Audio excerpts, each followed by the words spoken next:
Thank you for joining us this evening. My name is Paige, and I'm with Gemelli Biotech. We are the makers of the at-home GI tests like Trio Smart and IBS Smart. We are thrilled to have you here and hope that this conversation tonight brings you and provides you with some valuable insight on your own gut health journey. It is an honor to introduce Dr. Pimentel. Thank you for being here tonight. He is an internationally recognized leader in the field of gastroenterology and microbiome research. Dr. Pimentel is the executive director of the Medically Associated Science and Technology Program, or the MAST program at Cedars-Sinai, and one of the foremost experts in SIBO, IMO, ISO, and IBS. His groundbreaking research has revolutionized how we diagnose and treat these complex conditions, paving the way for more effective and successful patient outcomes. Tonight, Dr. Pimentel will begin with a short presentation covering the latest updates directly from this month's DDW. And afterward, he will answer some of the pre-submitted questions and then some live chat questions that come in. We encourage you to submit your questions throughout the webinar in the chat and look for some helpful links that are already in the chat as well. We had hundreds of questions submitted, and while we won't get through all of them, we will try to get to as many as possible. So without further ado, Dr. Pimentel, the floor is yours.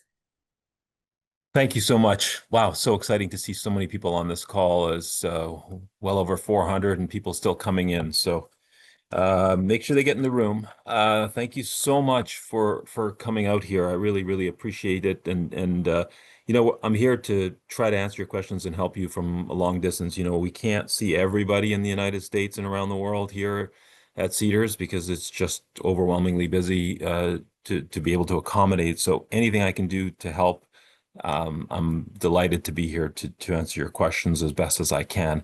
I do have some amazing questions, actually some of the best questions I've ever seen for this topic in what I was given or were provided in advance. In those questions, they are indicated as there's a first name on those questions. So you might hear your name and I'll call it your name, first name only, so that I don't give away too much information, and then maybe your question. But I'm going to start with some slides. And some of the slides are going to answer a lot of the questions in here because we have new data, and that's always very exciting.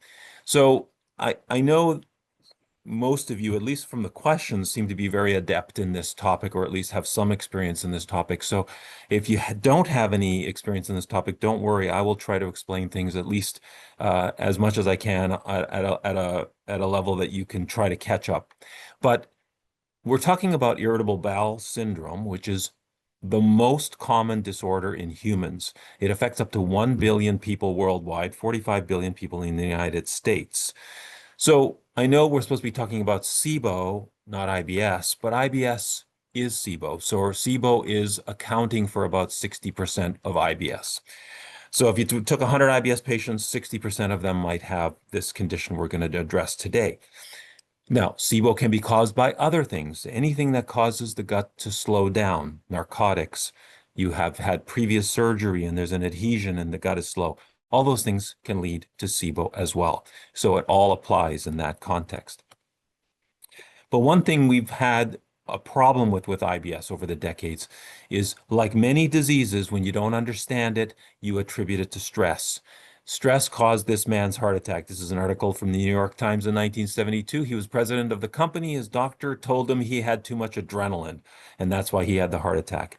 It wasn't the adrenaline. It was the fact that this president of the company was eating at steakhouses every night, drinking, smoking, and probably had high cholesterol, among other things, due to his lifestyle, not due to stress. And so we often attribute it to stress. And the worst things I've seen is attributing it as a women's disease, or that women and anxiety go together and that's what's causing IBS. And those kinds of notions are not gone, believe it or not, but are shamefully still there. And I'm going to describe a different story, which is that this is a microbiome problem, and stress can modify it, yes, but it's not the cause. The other problem we have in IBS, which is why it took so long, it's a disease that affects 1 billion people. There's no lack of people to study. It's a lack of funding. This is inflammatory bowel disease on the left.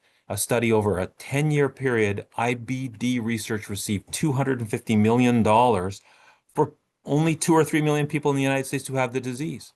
And IBS received about 10 to 15 million in the same period of time. So part of the reason is if you have a disease that's maybe caused by stress, you don't really know what's going on, there's really nothing to fund because you don't really know what's going on. But another part of it is we need more funding for IBS. It is the most expensive disease because of this huge population. But let's move on. We want to find root causes of IBS. We don't want to just say you have IBS. We've got to find root causes. And SIBO, ESO, and EMO, which we're going to spend a lot of time on, are really probably accounting for 60% of IBS. So what I want to start with is this is root cause. What I mean by root is you were fine until I was fine until in college, I went to Club Med in the Caribbean. I got a bad infection from food. And ever since then, my bowels have never been the same. Post-infection IBS is what we're going to talk about. Well, we know a lot about this. We know that for a fact that if you get food poisoning, if 100 people are food poisoned, 14.5%, 1 in every 7 people will develop irritable bowel syndrome as a result of that food poisoning. This is a really interesting study. So these are people who went to Iraq or Afghanistan during the 2000s for the war in the Middle East. And what they found was it wasn't that you had stress. Again, stress is not the cause. Look at the kind of stress these people experienced in war. That was not the factor. It was, did they get food poisoning when they were deployed?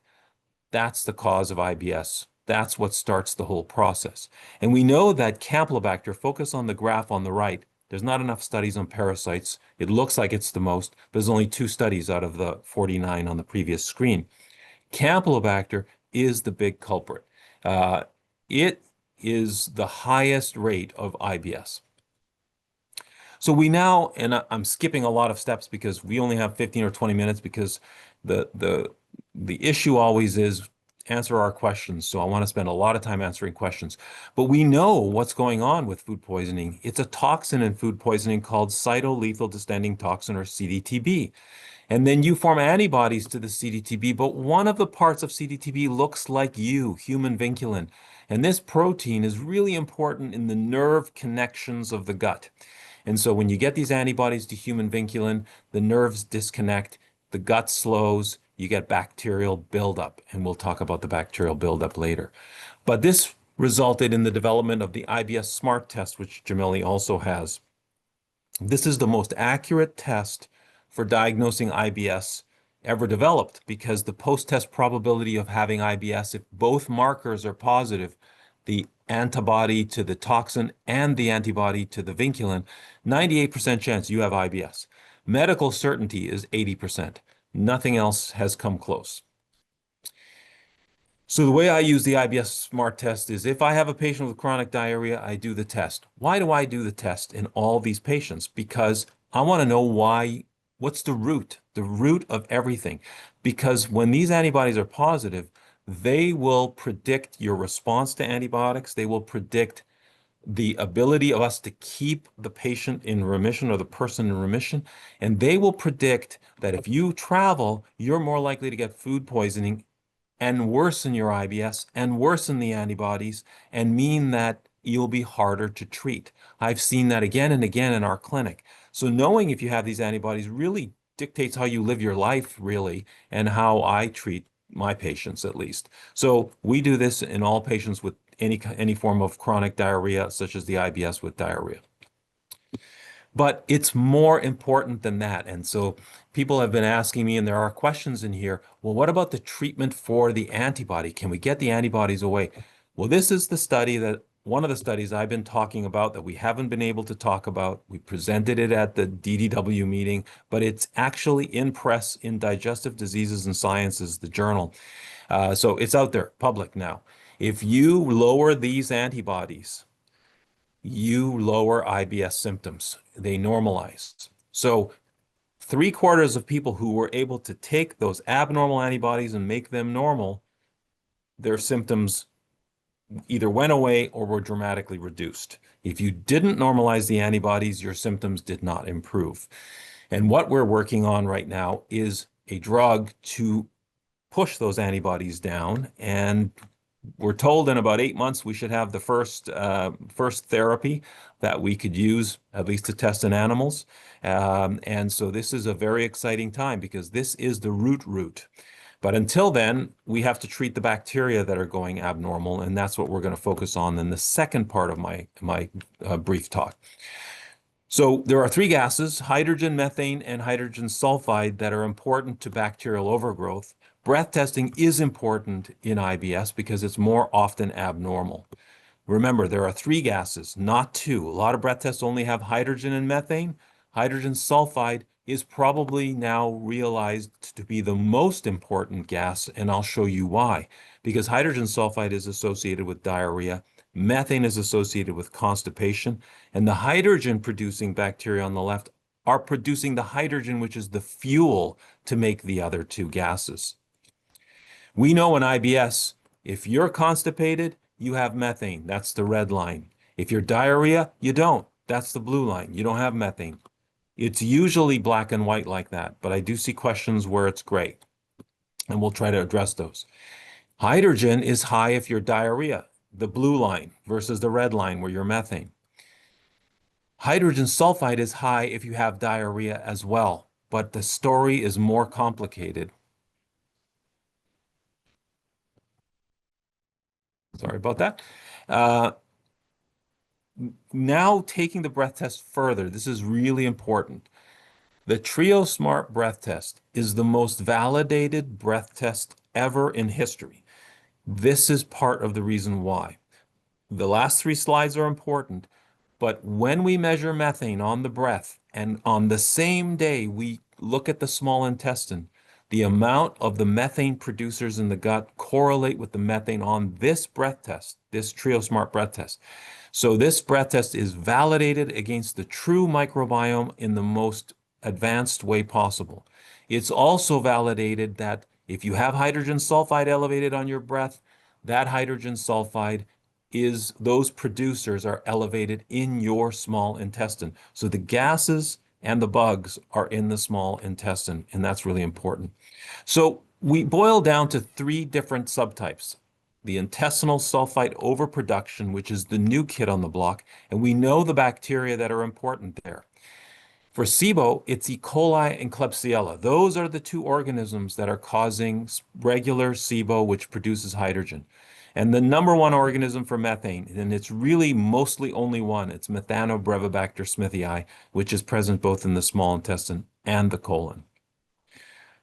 I'm going to barrage you with lots of details, but I'm not going to get too deep into it. We presented at DDW some very complicated understandings because small intestinal overgrowth and particular hydrogen sulfide is so dramatic an effect on you. It affects the cells of your gut in such a dramatic way. I'm going to summarize it, but this is some of the complicated stuff we presented, but I'll give you a more concise summary in a minute. This is humans. If you have hydrogen sulfide in the small intestine and these organisms in your gut and the hydrogen sulfide on your breath, so many things, genes of interest, have changed in the cells of your gut.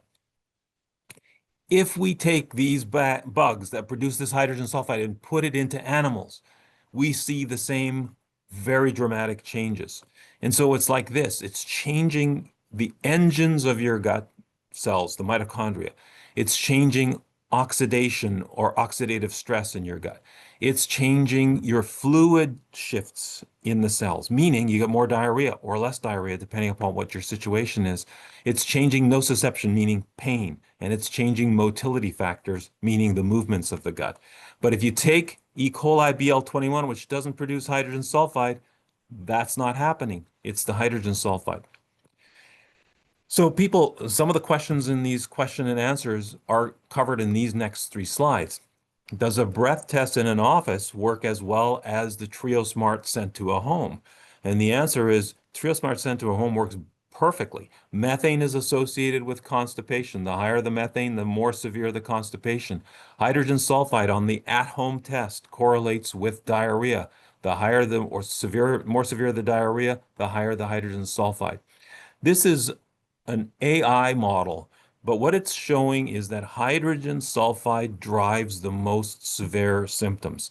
If you're methane and you have hydrogen sulfide, more than likely you'll be diarrhea because hydrogen sulfide is pushing that towards diarrhea. More pain, more overall severity if hydrogen sulfide is part of the picture. Um, there's a question about lactulose versus glucose. Lactulose is better. It detects more patients who could benefit from antibiotics. If you're negative on a glucose breath test, you have more severe diarrhea than somebody who's negative on lactulose. I know it's two double negatives or double negatives. It's hard to understand, but basically glucose is missing sick people. Lactulose is missing less people who are sick. And so that's really important. Glucose misses SIBO. It doesn't miss methane as much or sulfide, but it does miss hydrogen. So how do we benefit patients? We know rifaximin works. This is a meta-analysis, not of rifaximin for IBS, but of rifaximin for SIBO. 32 studies. Rifaximin can help plain SIBO, hydrogen SIBO. But I want to just spend just 1 minute on this because we have a lot of drugs for IBS specifically. But this is the number needed to harm. How many people you have to treat before somebody says, I can't take this drug, it's hurting me. Look at tricyclics. This is a drug. These are antidepressants that have been used for decades to treat IBS as either a stress or using the side effects of tricyclics. People stop this drug more often than almost anything else we have, and it's not even FDA approved. So the worst drug for harm is the drug that's not even FDA approved and used off-label. And so I hardly ever use tricyclics. But if you have methane, we use neomycin and rifaximin, and this is the most been shown in this randomized control trial to be the most effective therapy for methane so far. Hydrogen sulfide, we add bismuth because of this study, and we add that to rifaximin. There's a new elemental diet we presented at DDW, and sure enough, it got published at exactly the same time. So this is now a published paper showing that elemental diet, a new elemental diet that tastes like tropical vanilla. So as opposed to battery acid, it tastes good, and you can actually get through the 2 weeks. It gets rid of methane. It gets rid of almost all patients with SIBO will eradicate with one course of this. Of course, the question is, can it come back? And the answer is yes, but we're studying how quickly after an elemental diet. And I know you've been waiting for this, so I am going to present some of this. This was the oral plenary session that I did on the new combination of rifaximin with N-acetylcysteine. I'm not going to give you the full description because we don't have time, but the characters that produce hydrogen and hydrogen sulfide love to live in mucus. Rifaximin cannot get into the mucus, which is probably why rifaximin works for some people, maybe not completely, maybe not in everybody. But if you dissolve the mucus, rifaximin gets them all, and I will show you data on this. In this study with humans, we gave rifaximin the usual dose that's FDA approved, and then low dose rifaximin with this N-acetylcysteine to break the mucus. And this is regular rifaximin. Small study, so a couple things were statistically significant, and this is rifaximin with NAC. Look how many different things are statistically improved. It's working better. In a head-to-head, it's working better. This is a small study. You don't need 3,000 patients to see this difference. All we needed was 45 patients, and you already see that the rifaximin with NAC beats what we have right now. It starts to beat in abdominal pain, but we need larger N for this.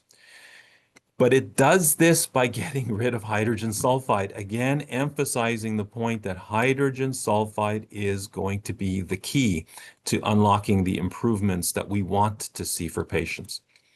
And then it reduced, better than regular rifaximin, the four horsemen of the apocalypse of IBS and SIBO, E. coli, Klebsiella, D-sulfovibrio, and Fusobacterium. So that combination in this new capsule with this combination, which we're just about to start the phase 2 large-scale study, really is going to be the next thing, I think, for IBS.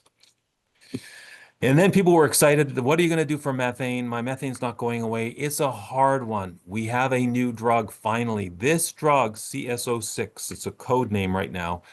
It reduces methane in most instances by 70%. That's enough to get most people into the normal range. And in an animal model, and this is the most important part of this study, the animals were constipated. They got less constipated with the drug. The animals had methane. The animals that got less constipated, their methane was reduced. And so this is really exciting, and we're leading to human trials coming up next year. So stay tuned. Finally, I can tell you we have the drugs. We just need the time and the resources to move this forward. So this is the treatments. Rifaximin with Pepto-Bismol for intestinal sulfite overproduction. The new elemental diet is very useful for the intestinal sulfite overproduction as well. SIBO, you've got rifaximin and the elemental diet. And for methane, it's rifaximin and neomycin. Rifaximin plus metronidazole is all I use, and that elemental diet as well. But in the future treatments, we've got new things coming, so stay tuned. So this is not your grandfather's SIBO. This is very modern techniques. We now understand the exact bugs, and therefore we're able to get better treatments for patients very soon. So I'm going to stop my presentation part there and stop sharing so you can see me full screen. And now I want to go to some questions. We're going to take some questions which we got ahead of time first, and I'll call out names. Hopefully the people who provided the questions are here. And then we'll do that for about 15 minutes. We'll take a 1-minute break and then go to the questions online because I want to be able to give everybody a chance to get their questions answered. So I got a lot of really, really good questions this time. So I really appreciate that. So the one question is, well, thank you. This was very nice. The Microbiome Connection, this is the book that we published a couple of years ago, helped Eileen. So thank you, Eileen, for that comment. Is there an updated low fermentation eating guide? So we're doing a new book right now, and hopefully it's going to contain probably half the book will be on diet, because I think that's the most important thing for patients to be able to self-manage and prevent the need for the repeated antibiotic use. So this is in the past you mentioned this is no name here. Sorry. In the past you've mentioned you've never seen someone change from SIBO to EMO. That's a tough one for this first couple of questions. Sadly, I was only hydrogen according to Trio-Smart before, and now I have methane. Any thoughts on what could cause this? So methanogens are always there, but it's true, we don't see people go from hydrogen to methane very often. I've seen 1 or 2 in 10 years. But when they do go from hydrogen to methane, they become more bloated and different types of symptoms, usually constipation. And so then you got to treat the methane. There is a possibility the methane was there, but at a lower level than 10, and then just went up depending upon different foods as well. My doctor says, and this is Darlene, my doctor says the gut-brain connection is my problem regarding IBS. Please explain a little about what this is from a scientific standpoint. Thanks, Darlene. Yeah, so remember, in the older understanding of IBS, there was this, and I'll give you a little history lesson. It was called the brain-gut axis, that the brain was the problem for IBS, and then the gut was badly reacting. Well, I think as we started to learn things, we then realized, no, the gut's the problem, but the brain's also affected. So then the term changed to gut-brain axis. And then microbiome became popular, and so they said, well, what about the brain-gut microbiome axis, or the gut microbiome brain axis, et cetera, et cetera. And so it's become convoluted. But let me just say it another way. If you break your arm, your brain feels pain. Your brain's not the problem. The arm's broken, not the brain. If the arm doesn't heal, the brain continues to feel the pain and will try to adapt, but it doesn't mean the brain is the problem. And so I think what happens is we end up treating a lot of patients with a lot of psychiatric drugs, and sometimes they're combining these psychiatric drugs to alleviate IBS. There is no randomized double-blind study of 3 psychiatric drugs versus placebo for patients. And often we end up taking patients off these medications here in our center. And so it's a complicated story. There are people who stubbornly believe that IBS is still mostly a brain disorder. Um, I'm sorry if you feel that your doctor is feeling that way and you don't feel that way. You need to find somebody who does understand the microbiome a bit better, I think. Mary, what is the difference between lactulose and glucose? How do I know if I should use lactulose or glucose with my Trio Smart test? If you have a Trio Smart test and the primary problem is methane, it doesn't matter. Glucose, lactulose, they work just as well. The problem is glucose misses many patients who have hydrogen because it gets absorbed so quickly. Let me put it another way. If you're diabetic and you get a low blood sugar because you took your insulin, too much of your insulin, the way you can make the blood sugar go up is put a glucose tab under your tongue because you absorb glucose from your tongue, under your tongue, your cheeks, your esophagus, your stomach. I'm 6'4". I drink glucose. I don't know how much gets to the small bowel. I'm absorbing it from my mouth, my esophagus, and I'm 6'4". The 5-foot person is absorbing less through their mouth because they're shorter and smaller. So they're getting more glucose in the small bowel. So everything is kind of wacky. You don't know how much gets to the small bowel. And then you get this problem where it's a negative test and you say, well, but I have symptoms. Lactulose doesn't have that problem. It goes all the way through. It doesn't get absorbed by you. So the bacteria will see it. And so that's why I trust lactulose more. Cheryl asks, why is testing for SIBO, EMO, ESO recommended prior to trying low FODMAP or elemental diet options to relieve my symptoms? Are there different treatments for each kind of SIBO?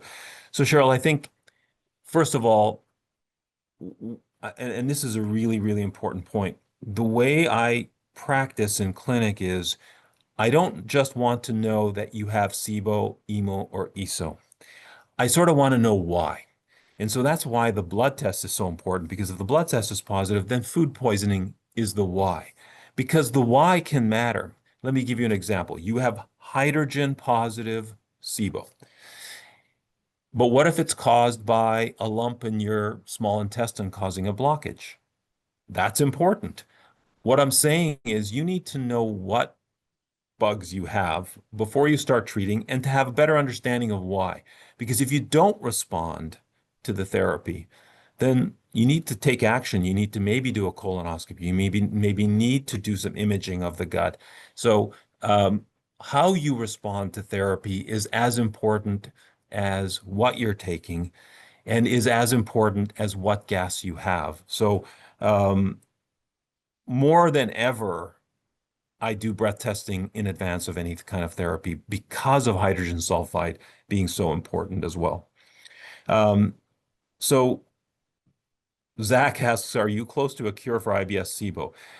We're as close to a cure as we've ever been. And I think the rifaximin, if I showed you the animal data, which I didn't have time for rifaximin plus NAC, rifaximin and NAC completely normalizes the stool form and completely normalized the microbiome. Rifaximin by itself partially normalized. So for the first time, we think we can completely normalize the microbiome with this new technique. We just need to continue to do the trials and finish the story and get it out there for patients. So we're close. And if we can get the antibody out, then we're done. Then we have to think about some other disease to treat, because that could be the great key to improving IBS. Frankie asks, is it accurate to call SIBO a disease? Well, so this is complicated because we're calling the disease IBS, and we're saying SIBO causes 60% of IBS. And that's okay. We're calling the disease ulcer disease, peptic ulcer disease, and we're saying H. pylori causes 60% of peptic ulcer disease. So that's okay, because the ulcer is the disease, the IBS is the disease, and the cause of that is really the SIBO. So it's a little complicated in that sense, and it's the way we do things in medicine. But yes, IBS, though, is a disease because we found stuff. There is literally things going on. It's not a syndrome. So maybe we should change the name of IBS from irritable bowel syndrome to irritable bowel disease, or use the word disease in a better way, because it legitimizes the patient's concerns and complaints. Oh, this is a good one. Jan, thanks for this question. Could a food poisoning event in 1997 cause SIBO in 2025? I don't know if I understand that question exactly. If you had food poisoning in 1997, you didn't suddenly develop IBS in 2025.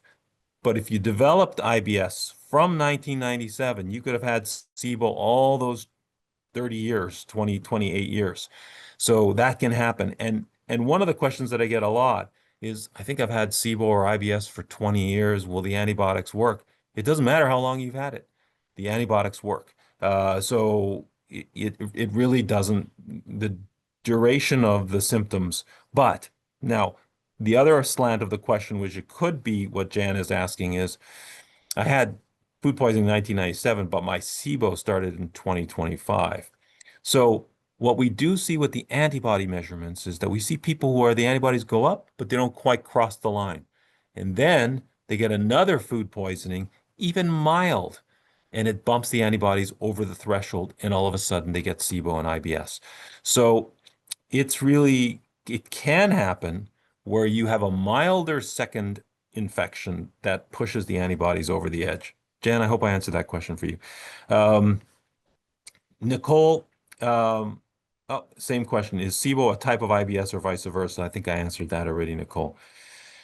Here's a very important question from Marty. Hopefully you're on, Marty. Can Ozempic or medications like it cause SIBO or maybe emo because of constipation? So last time I answered this question on a podcast or one of these kinds of seminars, I said, I don't know. I don't have the answer. But now I do. At DDW, there were two presentations where they were able to take aspirates from the small bowel and prove that there was SIBO and SIBO was being caused by Ozempic. We suspected it because if you slow the gut down, that's a cause of SIBO. Ozempic, GLP-1 drugs slow the gut down. You may not feel the bloating that much because your food's not even emptying the stomach, so you're not even delivering much food there. But then when you stop the Ozempic, might you have SIBO? And the answer appears to be yes. And we're still trying to figure out how many people are getting SIBO from this, and will it go away when you stop the Ozempic, or will you have to be treated? And that is still remains to be determined. Um, Mary asks, is there a connection between celiac and SIBO? And there are two studies, but one in particular that was a very high quality study. So yes, there are patients with celiac who also have SIBO. So they go on gluten-free, they feel somewhat better, but not perfect. And then as a result of treating SIBO, they got all the way perfect. So there are patients with celiac where there's overlapping SIBO, and if you treat both, you're going to get the best result. I am in perimenopause. This is Samantha. I'm in perimenopause and think I might have SIBO. Is there a connection between hormone changes and SIBO or IBS? So this is a very cool question because we have a very special interest in this. Dr. Mathur here in our program is studying the relationship between menopause and changes in the microbiome. And what's amazing is that the menopause, your microbiome is completely different than premenopause. If you're menopause on hormone replacement therapy, your microbiome looks like a 30-year-old. So something about the hormone replacement makes the microbiome become back to normal in the small intestine. So that's pretty interesting. And so I am not saying that postmenopausal women who will have SIBO or IBS should be on hormone replacement. We haven't done that kind of a study, but what we do see is those who are have less problems with their microbiome. I'm going to answer two or three more questions, then we'll take a 1 minute just break for the folks at Gemelli to talk, and then I'll continue with the questions online. Um, I'd love to hear Dr. Pimentel. This doesn't have a name. I'd love to hear Dr. Pimentel talk about the impacts and symptoms of antivinculin antibodies on other tissues or parts of the body beyond the enteric nervous system and the GI tract. We're doing a lot of work in this area. This antibody is important for two diseases, irritable bowel syndrome and SIBO, that nexus, and scleroderma. Now, scleroderma, for all intents and purposes, is a slowing of the gut because of a neuropathy of the gut. And in that disease, vinculin antibodies are there. And vinculin, which I don't talk about, that particular vinculin is on the skin of your body and the nerves of the gut. And scleroderma is a disease, autoimmune disease of the skin of the body and the nerves of the gut. So that's the one condition where vinculin could play a very important role. This one I was answered already. How was NAC tolerated by the ESO patients? The ESO patients did the best when we used N-acetylcysteine with the rifaximin, that new cocktail. And that's from Claudia. Oh, Kathy asks, how can I, as a patient, encourage a hospital to adopt a 3-breath test and encourage medical professionals to follow the protocol? So, Kathy, I appreciate your effort. The responsibility really is mine and the work of people who are doing research in this area to increase awareness. I gave grand rounds at Cleveland Clinic. I gave grand rounds at various hospitals around the country, educating physicians on this topic. At the DDW, it's a meeting of 10,000 gastroenterologists. If they come to the lecture when I'm presenting, they will learn and they will understand how to do these things. That's how it goes. And publishing papers. And so now there's a series of papers that are coming. There's at least 2 more coming out in the next month that take it to the next level and the next level and the next level. And it's going to become clear that you shouldn't really be doing 2 gas breath testing. You really should be doing 3 because hydrogen sulfide is absolutely important. And the next paper, which we hope will be out in another 2 or 3 weeks, really puts a punctuation mark on that. One last question, and then we'll take a 1-minute break. This is an interesting one, and often one I struggle with, Katrina. What causes the fatigue of SIBO and what can be done to combat it? So there's sort of, you say SIBO, but I'm going to cover SIBO and EMO and ESO. ESO makes you very sick. And what I tried to show you with very complicated diagrams, which I didn't explain because it would take too much time, is the cells of your gut are almost dying. I mean, if your hydrogen sulfide is even higher, the higher the hydrogen sulfide, the more the cells are basically shutting down. So imagine that feeling in the gut and how you're feeling unwell. SIBO is to a lesser extent that feeling that you're fighting an infection, but it's not an infection, it's a colonization, and you're trying to combat it constantly. So you're putting a lot of energy into that. EMO is different. Patients get a lot of brain fog with EMO. Methane is similar to halothane or chloroform, which puts you to sleep, or isoflurane, which they use in the anesthesia lab or in the operating room for anesthesia. These gases at high concentrations make you have brain fog. So imagine EMO in an EMO patient that you're going to have some degree of brain fog. So all of these things contribute to fatigue. Okay, I've tried to answer as many of these questions. I apologize to those I didn't get to. I'm going to get to the ones on the chat here in a moment, but I'll take 1-minute break. Paige, do you want to take Sure. over for a minute? Yes, yes. You can take a look at those questions. There's some really great ones coming in. Thank you, everyone, for your questions so far. This is really a great conversation. We have a lot of really great content being answered and addressed that we're all looking for. So thank you for that, Dr. Pimentel. Before we move into the live Q&A portion, I did just want to let you know that after the live Q&A, I'm going to get into a little bit about what Gemelli Biotech does and how to access the breath test and the blood test that Dr. Pimentel has mentioned, Trio Smart and IBS Smart online. We'll also show you a QR code to enter a book giveaway for the Microbiome Connection with 2 winners. So hang tight at the end of the live Q&A and we'll go through very quickly, don't worry, some of those things. And great. So are you ready to dive into some live Q&A, Dr. Let's Pimentel? do it. Okay. Yeah, I'm ready. I'm ready. I'm going to try and go through it. Each one by one. Some of them are harder to answer, but I'll do my best. How close are you to getting rid of the antibodies? We can get rid of them partly now with, I don't want to call it crazy, but advanced immunobiological therapies like IVIG, like plasmapheresis. That's what we did in some of the patients that I showed you in this one study that's now published. That is not a chronic therapy that you want to do for a large pool of IBS patients. The drug that we're developing, we hope it's about 8 months away. So that's the answer to your question, Alexa. Betty, does SIBO cause restless legs? So there is an association between SIBO and a couple of conditions where there's a little bit of data. Restless legs is one of them, but there aren't any randomized control trials. So we can't say with 100% certainty that there's a direct link. And also rosacea, there's a link between SIBO and rosacea. People say their skin clears up when the SIBO is gone. So another just an extra pearl there. Meg, that's just thanks for the high five. Somebody called owner. I suspect they just said owner, but I've been on antibiotics and on physician's elemental. I'm still having SIBO. What may be my issues?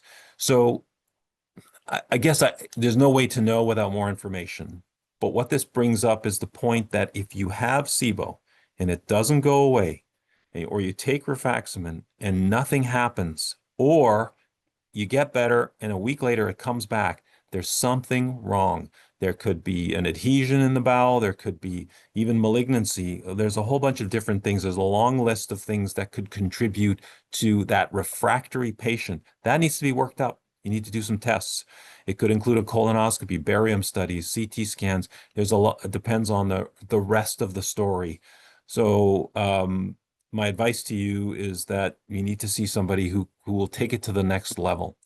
Elizabeth, where do SIBO and IBD intersect? Do the antibodies correlate with IBD as well?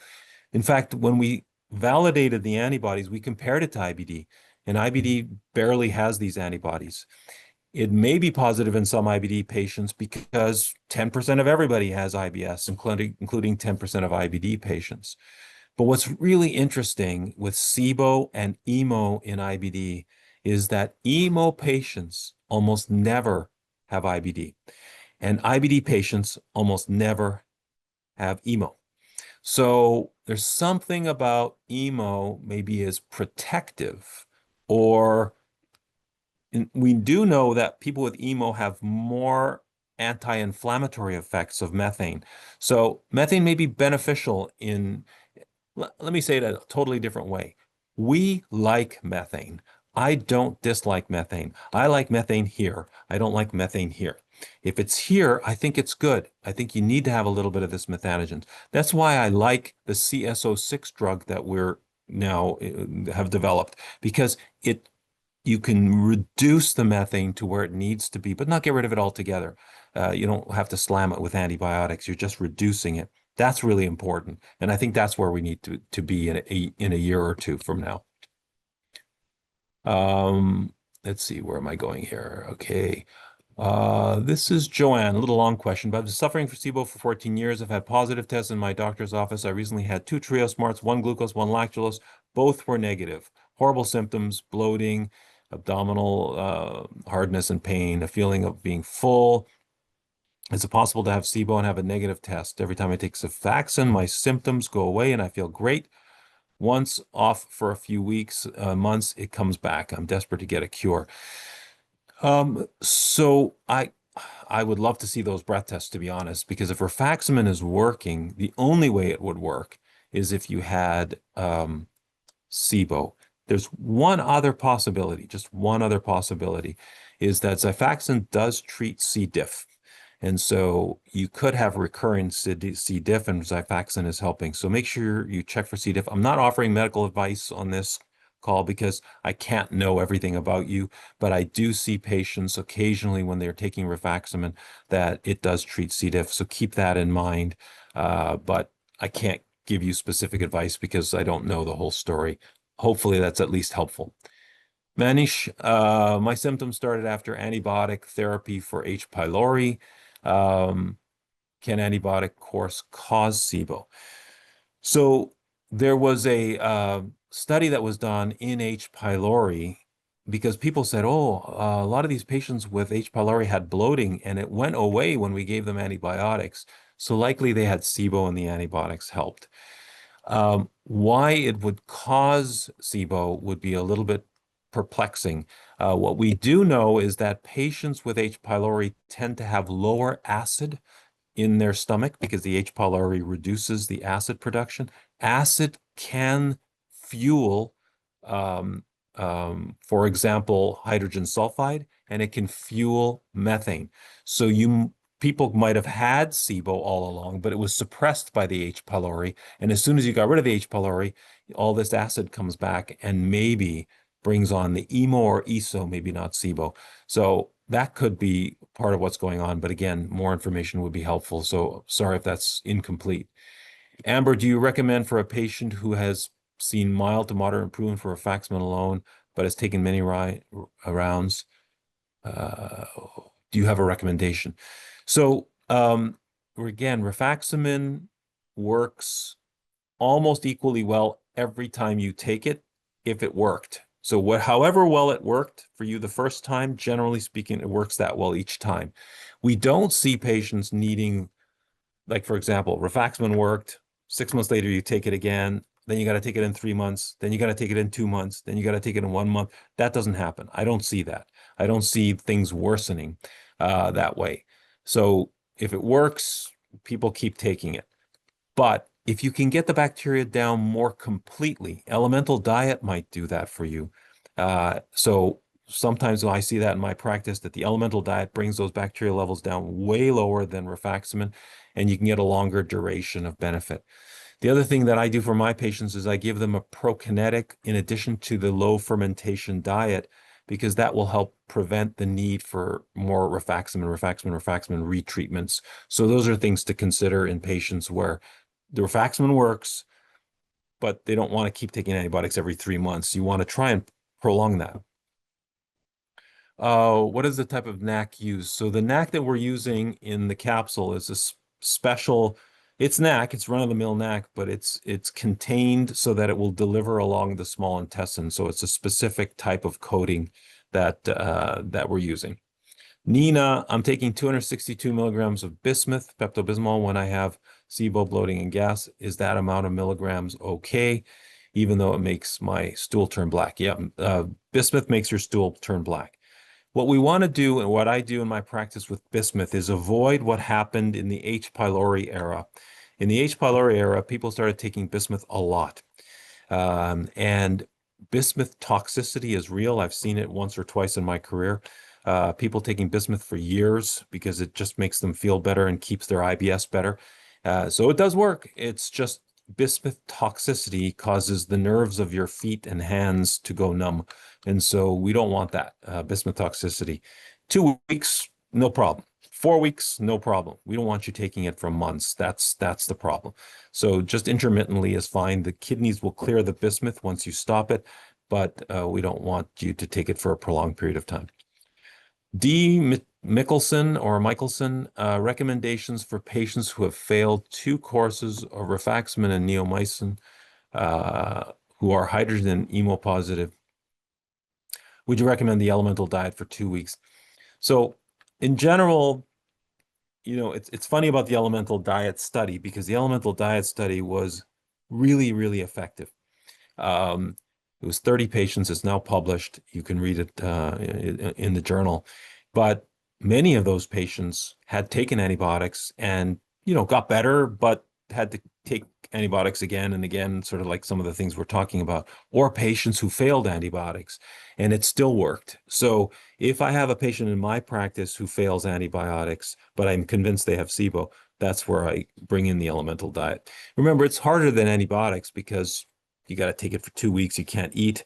And the second thing is it's expensive. You have to pay out of pocket for it. There's no insurance that will cover it. And it's around $700, $750. So that's a lot. Now you won't eat for 2 weeks. So you save that money with the cost of eggs and groceries these days. Maybe it's cheaper. I'm not sure, but you still have to pay out of pocket. And that is somewhat discouraging for some people.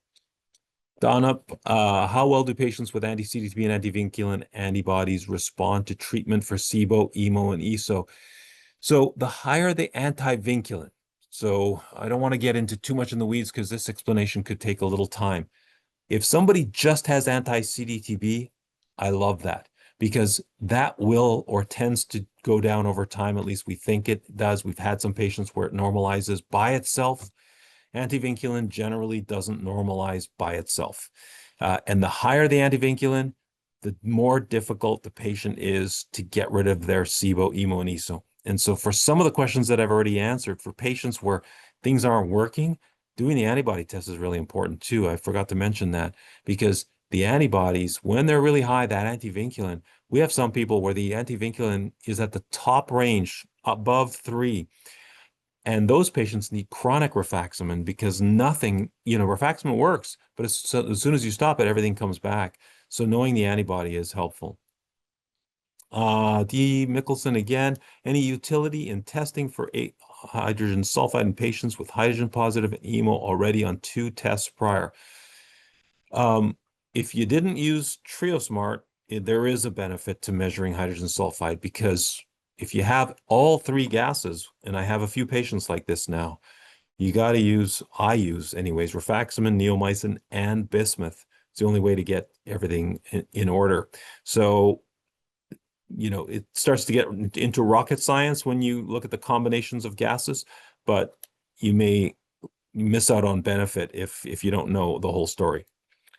Betty, how can we read the new papers coming out? I'm happy to provide them to Paige, and she can send them out as an attachment. They are free. The papers are, when we publish our papers, we pay the upcharge to make sure that everybody can read them. Because journals sometimes lock them down and make you pay like $40 for them. We pay the advanced fees so that any patient can read any of our papers. It's a courtesy. Patients should be able to read this stuff. Julie Logan. If my very symptomatic patient did their TrioSmart test with glucose and had within normal limits for all 3 gases, do we believe the result? If symptoms look like H2S, would that show up accurately with glucose? Note that hydrogen and methane were flatlined during the entire test. So if you do glucose, you can have a flatline breath test. Glucose may not get to the bacteria. So that's possible. Flatline breath tests can also occur because of gastroparesis, or they're on Ozempic or a GLP-1, something we covered earlier. If you're on Ozempic, forget about breath testing. The lactulose is not getting out of the stomach. The glucose is not getting out of the stomach. You're not going to be able to see anything on the breath test. So you'll be a flat line. So those are other things to consider. Narcotics can also give you a flat line breath test. Again, so other things to consider. But I would do lactulose in answer to your question. NW, can 1 week water only clear SIBO? 1 week water only is a little dangerous because you're not dehydrating yourself, but you are really calorie restricting and fasting. When we did the elemental study, the first elemental study back in 2004, we studied 7 days of elemental, which is sort of like fasting because it gets absorbed so quickly, it doesn't get to the bacteria. We did 10 days and we did 14 days. And all the magic happened between 10 and 14 days. Please do not fast for 10 to 14 days. So yes, 10 to 14 so bacteria will go into hibernation and they'll just wait and wait and wait and wait until you eat. But once they hit 10 to 14 days, they run out of steam. At least that's what we feel is happening. D. Mickelson, any safety concerns when going on a 2-week elemental diet, labs or to monitor? So we looked at all the labs of these patients before and after elemental, and nothing appeared to we haven't published this yet, but it is in the works in terms of publication for the next paper from that 30-patient trial. But just to give you a heads up, we didn't see anything. We didn't see any changes in the sodium or potassium or any of those things because the food is balanced. It has all of that stuff. Tina, can EMO convert to ESO? Good question. Haven't seen many cases of this. I can't even think of one specifically, but it's, early days, and I haven't really paid attention to emo converting to SIBO, ESO. Emo can not convert to SIBO, but you have to have SIBO to have emo. You have to have hydrogen to make methane. So sometimes you'll have a normal hydrogen curve with methane there. You get rid of the methane, and all of a sudden the hydrogen's up because you can see the hydrogen now because the methanogens are not eating the hydrogen. So we see that. ESO is a little bit more complicated. So I'll pay attention some more and see if I have any cases like that, but I can't off the top of my head think of one.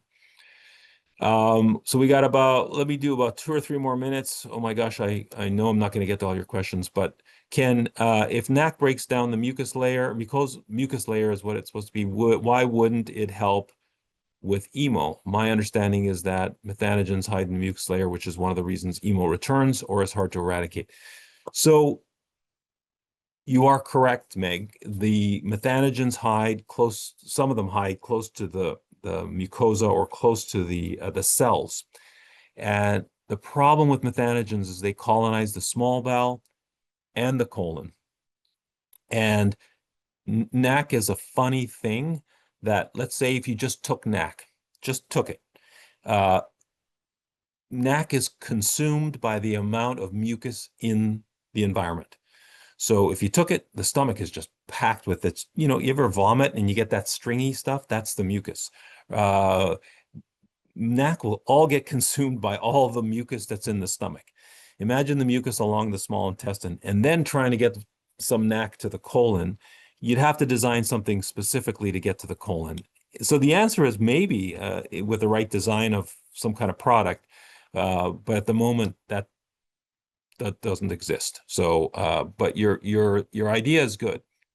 All right, let's do 3 more questions. Let's do Becky McCarthy. I've been diagnosed with gastritis, SIBO, and bile reflux. Which to treat first? Did one cause the others? So bile reflux is generally, by textbook definitions, caused by having your gallbladder removed. So that's one cause. Having a problem with the pylorus where it's too open, or surgery has been done on the pylorus so it's open, or having bariatric surgery where you've changed the anatomy. So if you change the anatomy, you can cause SIBO. The other way you can have bile reflux is if you have an adhesion somewhere that's causing the bile not to go forward, but to kind of come back sometimes, and that can cause SIBO. So if you have bile reflux plus SIBO, in my practice, I make sure that there isn't something else going on that's causing the SIBO, a secondary cause of SIBO. And so that's how I would go with that in my practice. What are your thoughts on IVIG as a treatment for antivinculin? I showed you the study. We did IVIG on some of the really, really sick people. And it does get the antibodies down. And when it does, people get better. So yes, we use it, but remember, IBS affects 45 million people in the US. We can't be doing IVIG. It's $10,000 a shot. It's not practical on a broader scale, but for select, very, very sick patients, we've had no choice in those instances. And finally, the last question I'll do before I give you your evening back is Nicole Smith. Hi, Mark. I'm Nicole. I'm wondering, what tests do you suggest I start with? Some history. I've been diagnosed with IBD about 6 years ago. My lactose sensitivity has increased over the years despite taking lactase pills. Oh, this is a long one. Also, a day before traveling around Asia, I got food poisoning, assuming from just expired cow milk. Since then, but only on my trip, I experienced more diarrheal instances and abdominal pain, especially with cow-heavy products. Coming back from my trip, I don't have those experiences as much anymore. Just the usual abdominal pain and constipation. So in patients that I have with inflammatory bowel disease, where the drugs seem to make the gut heal, meaning you scope and there's not much inflammation anymore, but you still have ongoing symptoms. And our IBD doctors do this all the time. They do a breath test. There are studies that, ironically, the original studies looking at breath testing or gases in the gut in inflammatory bowel disease were the ones that suggest that hydrogen sulfide was contributing to the inflammation of ulcerative colitis or even Crohn's disease. So while we're early days again with 3-gas breath testing, I'm waiting for the studies to show again, as they did in the 90s, that hydrogen sulfide is important in IBD. The other thing I do in my IBD patients where they have an overlap with IBS is I do the antibody test, because if those antibodies are positive, the person probably has IBD, as they already know they have, and on top of that have IBS. So that's really important. All right, Paige, it's all you for the next minute, and I will stay on if you want me to answer any further questions. Yes, thank you very much, Dr. Pimentel. Thank you for staying a few extra minutes as well and getting some questions in there. Very, very nice of you. I wanted to, just before we get into this, it'll take 2 minutes of your time. Just wanted to let you know in the chat, there is a discount code that has been offered for all of Gemelli tests on our telehealth platform. So when you order online, it's for $50 off, and that is until the end of the month. So Digest50 is that code. I'll also put it up on the screen. And I also wanted to let you know there is a replay that will be sent out to everybody that is registered. So everybody on this call will receive a recording of this. The DDW papers and posters, those are actually on our YouTube page. So if you just go to Gemelli Biotech on our YouTube channel, you'll be able to find 6 or 7 of those important posters that he mentioned earlier tonight. And then also, if you wanted to join our newsletter moving forward, we do offer some kind of discounts like Mbiota, the elemental diet that Dr. Pimentel also mentioned, alongside discounts for Trio Smart, IBS Smart, and other things that are in the Gemelli family. So just wanted to let you know that's what we're going to dive into here in case you have to pop off. But these are our at-home mail-in tests. We have a breath test for SIBO, IMO, and ISO. And then we have a at-home blood test that attaches right to your arm for post-infectious IBS or IBS that's caused from food poisoning. All right. The Trio Smart test is the only at-home test and the 3-gas test available on the market right now that tests for hydrogen sulfide. So that is that severe diarrheal predominant symptom that you might have. It could be ISO, which is an overproduction of hydrogen sulfide. We are trusted by over 1,000 patients for Trio Smart. We have very sensitive, accurate equipment. We're CLIA certified. And the greatest part is that there's no doctor's appointment needed. You can order right online through our intake form that we do have a real live doctor go through and make sure you're okay for the test and sign off on it for you. And then your kit comes in the mail and you mail it back into the lab and get your results via email within 3 to 5 days from submitting your samples.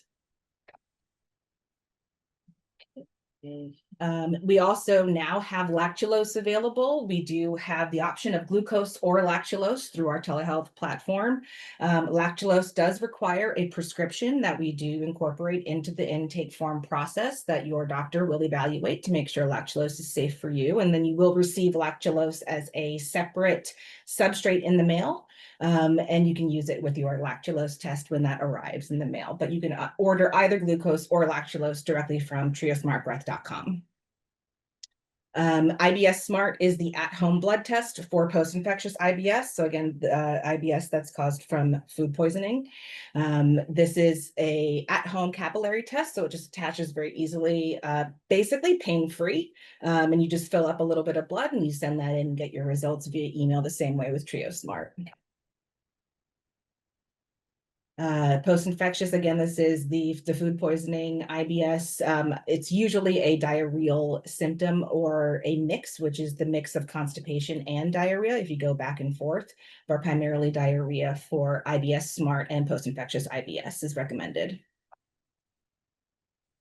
Here is our Digest50 promo code. This will save you $50. We always have free shipping, which is really exciting.